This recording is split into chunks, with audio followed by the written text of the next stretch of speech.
you've done your pitch, you've talked to your client, you've made the phone call, you've done what you needed to do. How do you close the deal?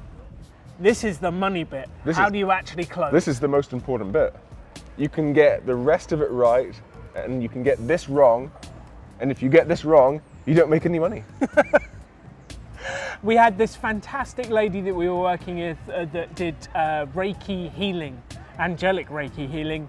And at the PopUp Business School, she went off, she did demos for people, she did taster sessions. She came back afterwards and she said, I've done like 15 demos. I really enjoyed doing it, they really enjoyed it, but I didn't make any sales.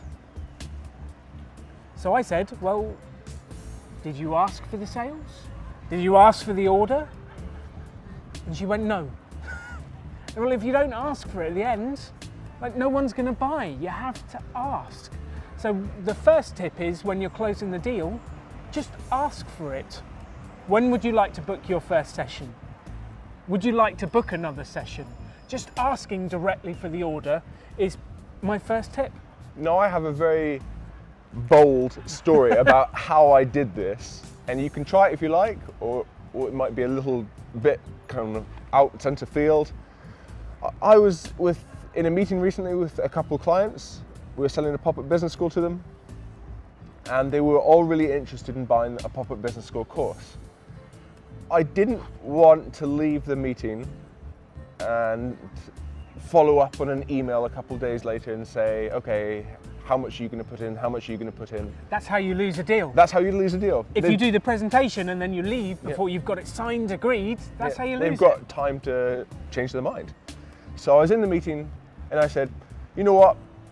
I'm going to go downstairs. I'm going to go get a coffee for 15 minutes. You guys decide yourself what you're going to do. And I walked out the meeting, left them to decide. I walked back in 15 minutes later and we had a deal. So you've got to get that deal done, get the order done, get agreement, who's putting in what, how much money, how it works. The agreement's got to be done there and then. The third tip we wanted to give you was about the presumptive close, which the presumptive close is the sort of either or. Would you like to pay by cash or credit card? You're presuming that the person is going to buy and you're giving them two options. Now, this is a classic one that happens so often. I was in the restaurant the other night, the waitress came over and she said, would you like still or sparkling water? Actually, I wanted neither, I wanted tap. But she gave me the two options and that's how she closed. And it works really well. It works really well. So would you like to book the appointment for Tuesday or Wednesday? Would you like to buy one or two? Whatever it is, but you need to close, and that presuming the sale, presuming the person is interested, that's one of the best ways to get that closing agreement and get the deal done. It also forces them to take action.